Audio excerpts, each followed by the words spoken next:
শীতকালে আল্লাহর কাছে সবথেকে পছন্দনীয় তিনটি আমল রয়েছে। প্রিয় ভাই বোনেরা, এই তিনটি আমল যদি শীতকালে কেউ করতে পারে, এই অবস্থায় যদি মৃত্যুবরণ করে, নিঃসন্দেহে ইনশাআল্লাহ সে আল্লাহ তাআলা বানানো জান্নাতে প্রবেশ করবে। সুবহানাল্লাহ। শীতকালে অনেক ইবাদত করতে আমাদের বাধা চলে আসে, অনেক ইবাদতে আমাদের অলসতা চলে আসে, অনেক প্রবলেম ক্রিয়েট হয়, আমরা ইবাদত করতে চাই না। আল্লাহ তাআলা বলেন, আমার যে বান্দা শীতকালে ফজর এবং এশার সালাত যদি কন্টিনিউ আমল করতে পারে, আদায় করতে পারে, কারণ এশার সালাত আদায় করতে একটু কষ্ট হয়, একটু ঠান্ডা বেশি থাকে, এবং ফজরের সালাত আদায় করতে একটু কষ্ট হয়, এটা ঠান্ডা বেশি থাকে।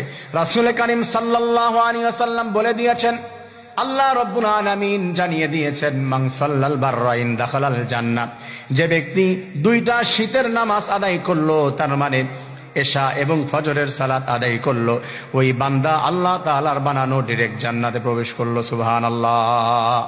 সেকেন্ড যে আমল রয়েছে 2 নম্বর, সেটি যদি অজু করতে কেউ অলসতা না করে, মানে সব অবস্থায় অজু করা আল্লাহ পছন্দ করে।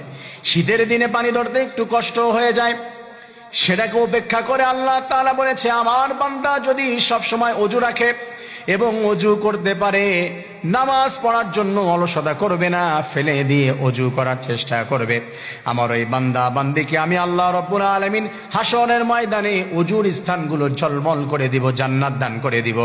এবং শীতকালে আমি অনেক বেশি পছন্দ করি, আমি আল্লাহ যদি মৃত্যুবরণ করে সঙ্গে সঙ্গে জান্নাত দান করে দিব। সুবহানাল্লাহিল আযীম।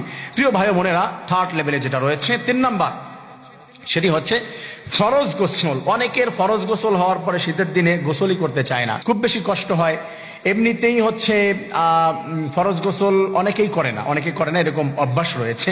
কিছু নাফরমান বান্দা রয়েছে যারা ফরজ গোসল করতে চায় না। মনে রাখবেন, ফরজ গোসল যদি না করেন, মাটি পর্যন্ত তার জন্য বরদোয়া করতে থাকে, ফেরেশতারা তার জন্য বরদোয়া করতে থাকে। আর এই শীতকে উপেক্ষা করে কোনো বান্দা বান্দি যদি ফরজ গোসল করতে পারে, আল্লাহ তাআলা বলে, আমার বান্দা ফরজ গোসল করার জন্য শীতের ভিতরে পানি ব্যবহার করে, কষ্টকে উপেক্ষা করে আমল করেছে, এবং ওই বান্দা ফরজ গোসল করেছে, আমি আল্লাহ তার প্রত্যেকটি পানির ফোঁটায় ফোঁটায় আমি তাকে সওয়াব দান করে দেই। এবং এই অবস্থায় আমার বান্দা যদি আমলটি করে মৃত্যুবরণ করে, আমি রব্বুল আলামিন আমার বান্দার জন্য জান্নাতের দরজাগুলি ওপেন করে দিব, এবং আমি তাকে জান্নাতুল ফিরদাউস দান করে দিব। সুবহানাল্লাহ। আমার প্রিয় ভাই বোনেরা, আবার বলছি, শীতের দিনে আল্লাহ তাআলার কাছে পছন্দনীয় 3টি আমল রয়েছে।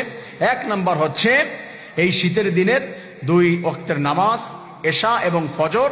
2 নাম্বার অজু, শীতের দিনের ফরজ গোসল। এইগুলা যদি করতে পারি, ইনশাআল্লাহ আল্লাহ রাব্বুল আলামিন তাকে ক্ষমা করে দিবে, জান্নাত দান করে দিব। সুবহানাল্লাহ।